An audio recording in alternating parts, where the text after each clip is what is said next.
मंगलपुर नाम के एक गांव में छोटा सा परिवार रहता था, जिसमें सविता नाम की एक औरत और उसके बेटे थे। अपने पति के अचानक मृत्यु के बाद घर का सारा भार सविता पर ही आ गया था। 2 बेटों की परवरिश और पढ़ाई लिखाई में ही उसका सारा जीवन निकल गया। लेकिन जब उसके बच्चे बड़े हुए तो सविता को एक बड़ा फैसला लेना था। अरे सविता बहन, तुम यहाँ आओ, अंदर आओ। क्या हुआ, सब ठीक तो है ना? श्रीधर भाऊजी, आप जानते तो है ना, मेरे दोनों बच्चों को बड़ी मुश्किल से पाला है मैंने। अब उनके शहर जाकर कॉलेज पढ़ने का टाइम आ गया है, मगर मेरे पास इतने पैसे नहीं हैं कि मैं दोनों को आगे पढ़ा पाऊं। अगर एक बेटे को नहीं पढ़ाया तो उसके साथ अन्याय होगा। ऐसे में मैं क्या करूं? तुम शांत हो जाओ और ये बताओ कि दोनों में से होशियार कौन है? मेरा मानव ज्यादा होशियार है। यूं तो अतुल भी ठीक ठाक पढ़ लेता है, मगर मानव पढ़ने में ज्यादा अच्छा है। तो बस फिर अतुल दोनों में से बड़ा है और होशियार भी। तुम उसे शहर पढ़ने के लिए भेजो और मानव को अपने पास ही रखो। मेरी जान पहचान में एक हलवाई के यहाँ नौकरी खाली है, मैं उसे वहीं पर लगवा दूंगा। श्रीधर की बात सुनकर सविता को तसल्ली मिलती है। वो मानव को बाहर पढ़ने के लिए भेजती है और अतुल को हरिया हलवाई के यहाँ नौकरी करने के लिए लगा देती है। अतुल को ना पढ़ पाने का अफसोस तो बहुत था, मगर अपने घर के हालात भली भांति जानता था, इसलिए उसने आगे पढ़ने की बिल्कुल भी जिद नहीं की। दिन ऐसे ही बीतता रहा और 3 साल बाद मानव को एक बड़े फूड चेन में सीनियर मैनेजर की नौकरी मिल जाती है। माँ, ये लो मिठाई खाओ। मेरी प्लेसमेंट एक बड़ी फूड चेन में मैनेजर के लिए हो गई है। किसमें हो गई है? फूड क्या? फूड चेन में माँ। जब कोई आदमी अपने होटल्स अलग अलग शहर में खोल लेता है, उसको फूड चेन कहते हैं, है ना भैया? बिल्कुल सही कहा रे तूने। 5 स्टार रेस्टोरेंट में माँ, बहुत अच्छी तनख्वाह मिलेगी। धीरे धीरे हम सब शहर में ही शिफ्ट हो जाएंगे। थोड़े महीनों में मानव का प्रमोशन जूनियर से सीनियर लेवल पर हो जाता है और वो अतुल और सविता को शहर ले जाता है।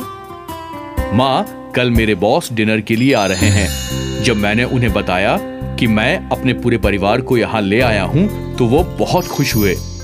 अरे वाह, तो बुला ले उन्हें। आखिर हम भी तो मिले तेरे बॉस को। मगर माँ, तुम तो बीमार रहती हो, तो फिर खाना कौन बनाएगा? तुम चिंता मत करो भैया। जब तुम पढ़ रहे थे, मैंने हरिया हलवाई के नीचे बहुत काम सीख लिया है। तुम देखना, ऐसे खाना बनाऊंगा कि खाने के साथ उंगलियां भी चट कर जाएंगे। मगर एक बात का ध्यान रखना अतुल, बॉस 5 स्टार रेस्टोरेंट के मालिक हैं। खाना उसी के हिसाब से होना चाहिए। आप ये सब बातों की जरा भी टेंशन ना लो भैया, बस काम पे ध्यान दो। देखना, खाना खाते ही आपकी डबल प्रमोशन पक्की। कहते ही सब खिलखिला उठे। अगले दिन अतुल खूब मन लगाकर बहुत सारे स्वादिष्ट व्यंजन बनाता है। भैया, लगता है आपके बॉस आ गए हैं, मैं दरवाजा खोलता हूँ। नहीं नहीं अतुल, तू रहने दे। बॉस क्या सोचेंगे कि कैसे कपड़े पहने हैं इसके भाई ने। मैं खोलता हूँ दरवाजा। और सुन, तू अंदर ही रहना, ज्यादा बाहर निकलने की जरूरत नहीं है। अतुल ये सुनकर बहुत उदास हो जाता है और बिना कुछ कहे अंदर जाकर डाइनिंग टेबल सजाने लगता है। आइए सर, आइए। खमा खड़ी अतुल। घड़ी कम्मा सर, प्लीज बैठिए। वाह अतुल, थारा घर तो घना फूटरा से। थारा अम्मा और भाई कहाँ से? मैं अभी मिलवाता हूँ सर। माँ, ओ माँ, बॉस आए हैं। नमस्ते भाई साहब, कैसे हैं आप? यहाँ मानव, उसकी माँ और उसके बॉस एक दूसरे से बातें कर रहे थे और वहाँ अतुल खाने की तैयारी में लगा था। थोड़ी देर बाद वो सब डाइनिंग टेबल पर डिनर करने आए। टेबल को सजा हुआ देखकर अतुल का बॉस बहुत खुश होता है। एक साइड फॉर्क, दूसरी साइड नाइफ और स्पून, टिश्यू, टेबल क्लॉथ, सब कुछ एकदम परफेक्ट था।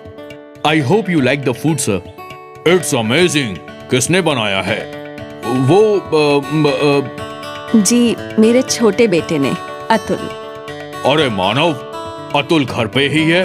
अब तक तूने मुझे मिलवाया नहीं उससे।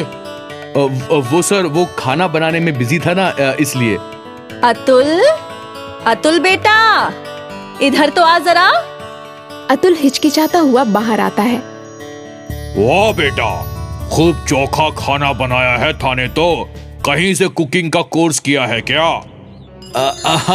नहीं सर, ये तो हमारे गांव में एक छोटे हलवाई के यहाँ नौकर था, इसलिए थोड़ा बहुत बना लेता है।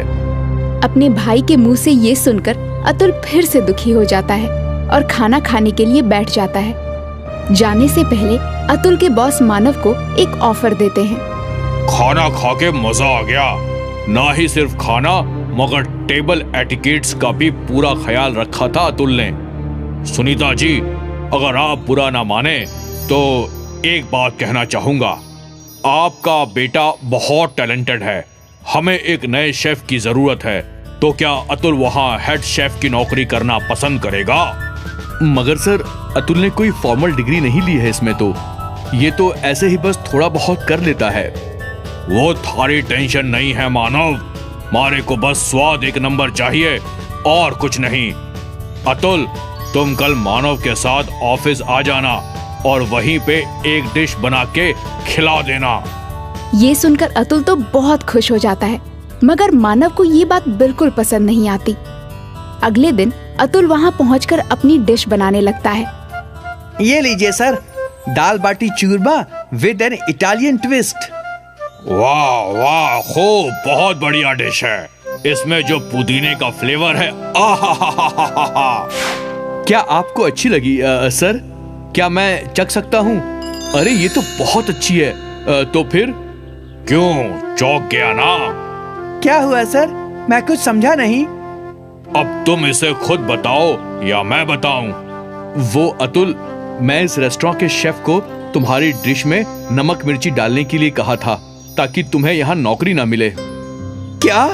हाँ, और ये बात करते हुए सविता बहन ने तुम्हें फोन पे सुन लिया और मुझे पहले ही इन्फॉर्म कर दिया। इससे पहले कि वो शेफ कुछ कर पाता, मैंने उसे फायर कर दिया। मगर भैया, ऐसा क्यों? मैं नहीं चाहता था कि तुझे भी मेरे जितना पैसा और लाइफस्टाइल मिले। मैं चाहता था कि तू ऐसे ही मेरे टुकड़ों पर पले।